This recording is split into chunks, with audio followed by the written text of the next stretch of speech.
All right, round one from the Gibraltar Chess Festival 2017. This game is between GM Bellon with the white pieces versus one of my favorite GMs, Peter Svidler, who is now known more for his annotating, very clear and concise when it comes to that. But he's also a very, very strong player and was in the top 10 in the world um, in the 1990s. I remember when he was coming up with those players, Kramnik, Ivanchuk, Anand, you know, um, Shirov, and Svidler was always in the mix. So a very, very strong player and good to see one of his games. Again, GM Bellon had the white pieces and Svidler with the black pieces. Game started off D4, knight F6, and there we go, a visit from the Trompowsky. And if you like that opening, study the games of British GM Julian Hodgson, who is basically put this opening on the map as far as in modern times. Um, he's awesome attacking games with this opening. Unfortunately, as you know, time moves on, people find antidotes to certain and cures to certain sicknesses, and so the Trompowsky is not that dangerous, and it's just basically a surprise weapon, nowadays.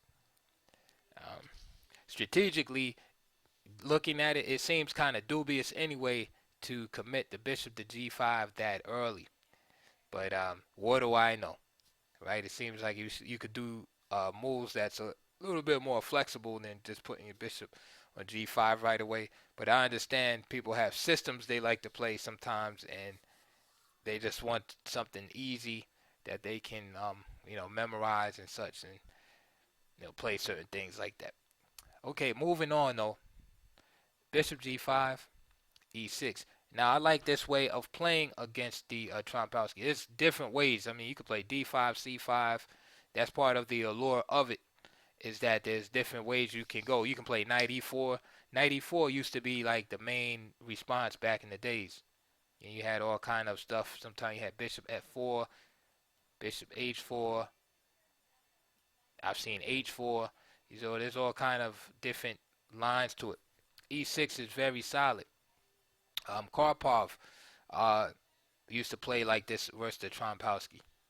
Now, of course, you allow e4 because of the pin on the bishop, but it's not a big deal to really worry about.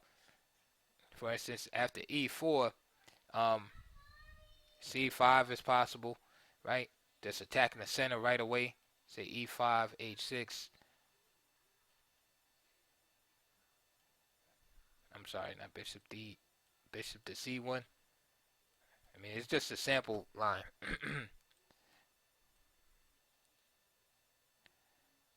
And the center is under pressure here. So, for instance, knight f3, c takes,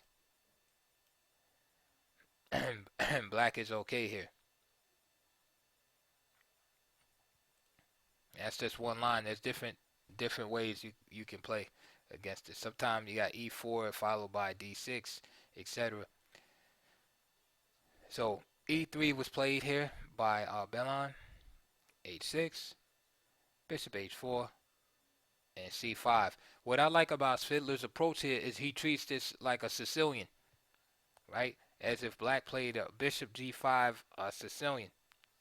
However, the Sicilian is slightly inferior for white because instead of having the pawn on e4, he has it on e3. So he kind of transposed, like, just look at the pawn structure. It kind of looks like that Paulson setup. And just think of the Sicilian being played as black here. So c5, c3, knight c6, knight d2, b6. So he's playing all of these kind of like Sicilian type moves. However, it's like black is getting all the good Sicilian moves in, but white has like a passive version of the Sicilian now. It's interesting with the knight on d2, pawn c3, d3, e3, a3. White has like a junk version of the Sicilian.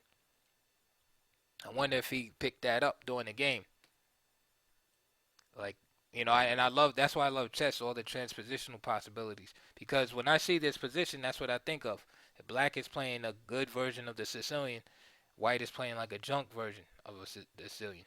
So black is perfectly equal. It is g5, bishop g3, and he's just going to confiscate the bishop here. This is part of the penalty for bringing the bishop out early like that. So he decides to go to e5, and there goes the bishop here. Now he goes back.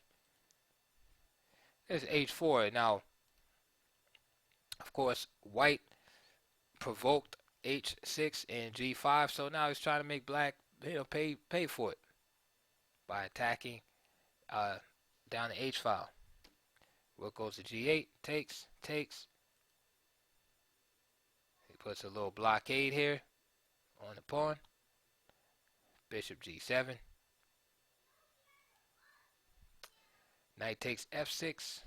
Bishop takes f6. Rook comes to the 7th rank. Good move by Svidler. Just allowing his pieces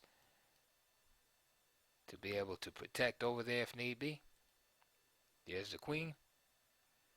There's the queen, right? And notice how safe the black king is. Right? Black's king is perfectly safe. Castle's queenside.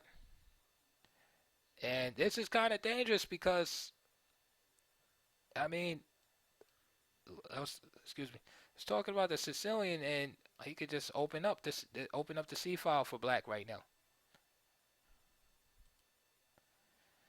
First, Svidler just challenges the rook file, and Bellon takes first.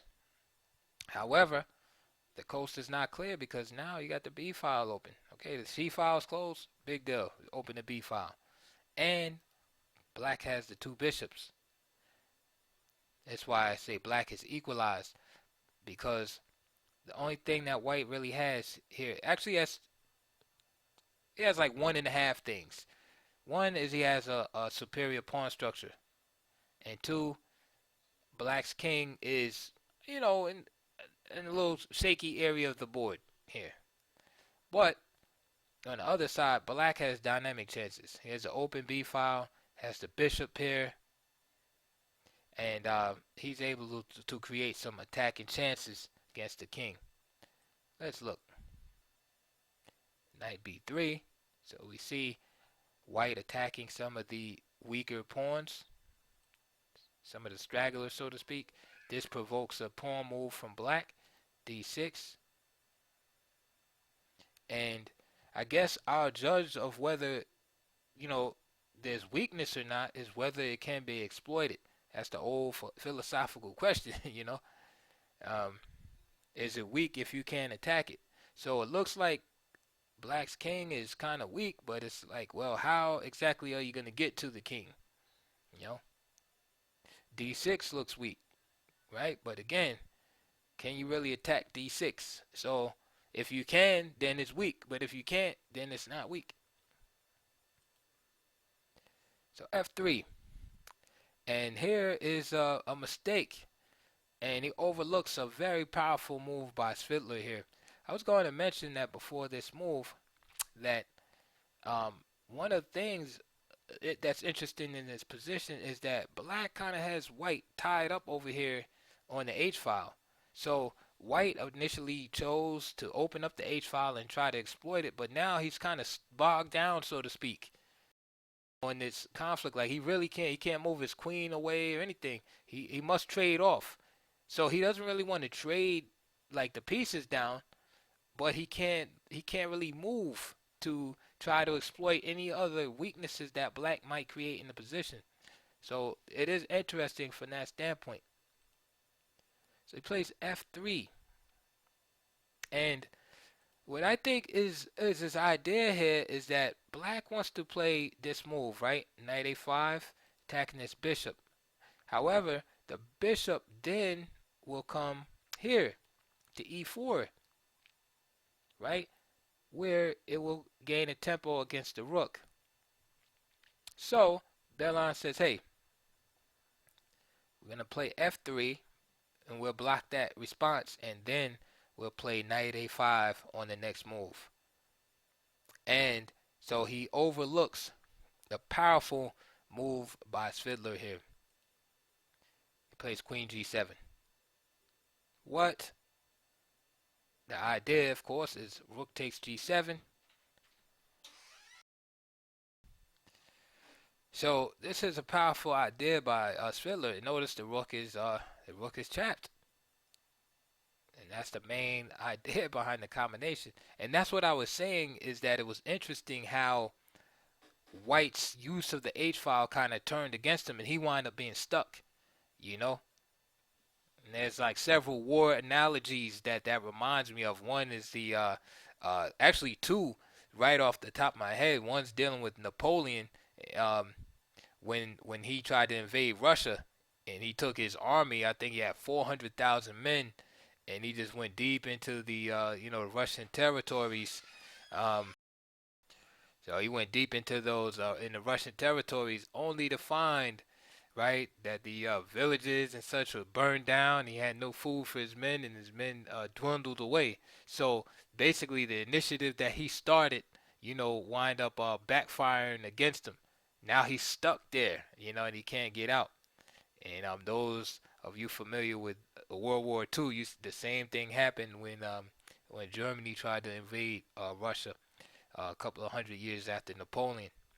So anyway, that's what we see here, is that White initiated the opening of the h-file and all of that, and he winds up being stuck. And now this powerful move by Svidler, queen g7. Right, forces White to inferiority. So queen h2, that's like the best he could come up with, right? And notice he has this attack here,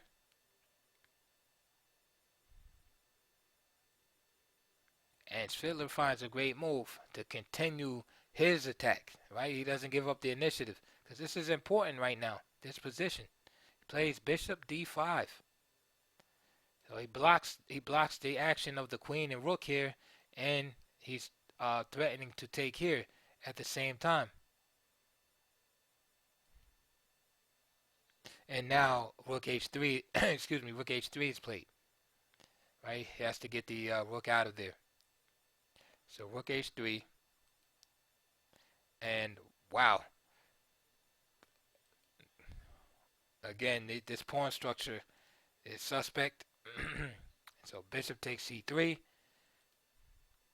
knight d4. Of course, he cannot afford to capture this pawn. I mean, it's just a wrap after that. King b1, queen takes c3. And then, of course, heavy pieces are coming to the b file. And that's all she wrote.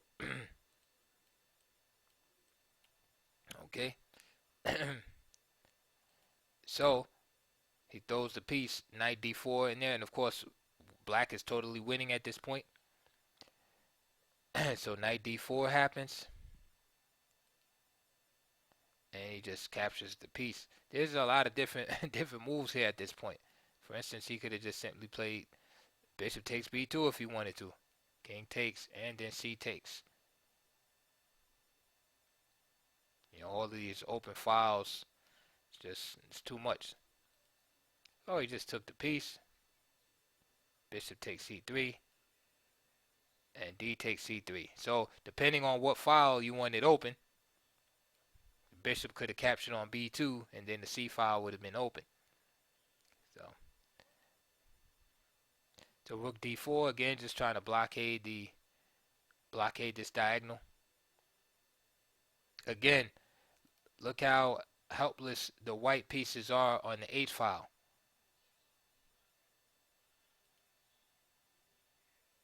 And Svidler's threatening rook takes c3, but again, I find it amusing how he just leaves the H file to white. He's like basically saying, hey, this is what you wanted, right? Here you go, take it. He's not only threatening rook takes c3, but also queen takes d4 again. I always mention this, opposition, right? Opposition, rook, rook, you know, less valuable piece than the king, right? Opposition creates tactics. And after rook hc8, GM Bellon resigned, as there is really no hope in the position, and really no way to stop, what's about to happen to him. For instance, if rook b2, then there's all type of moves possible. Rook rook a b8 check, and then if you wanted to get really fancy, you could play these kind of moves, right? And how do you stop the mate? Right? You got everything covered here. So for instance, he goes back here and just rook c1. Okay, so that was a nice game by Svidler, and nice instructive game for you to learn if you have trouble dealing with the Trompowsky opening. It's a good performance by Svidler. After e6, again, the only thing that you would have to really kind of buck up on a little bit is when white plays e4. And like I said, there's many games out there with this, and it's nothing fear at all. So, but this worked just fine, playing the Sicilian, like I like to call it, the Sicilian against the Trompowsky.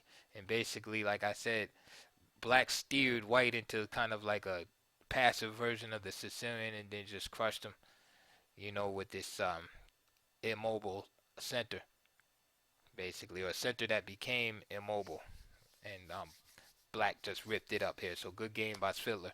Again, please like and subscribe. I hope you enjoyed. I hope you learned. I hope your chess gets better. And leave your comments and questions down below. And I'll see you on the next video.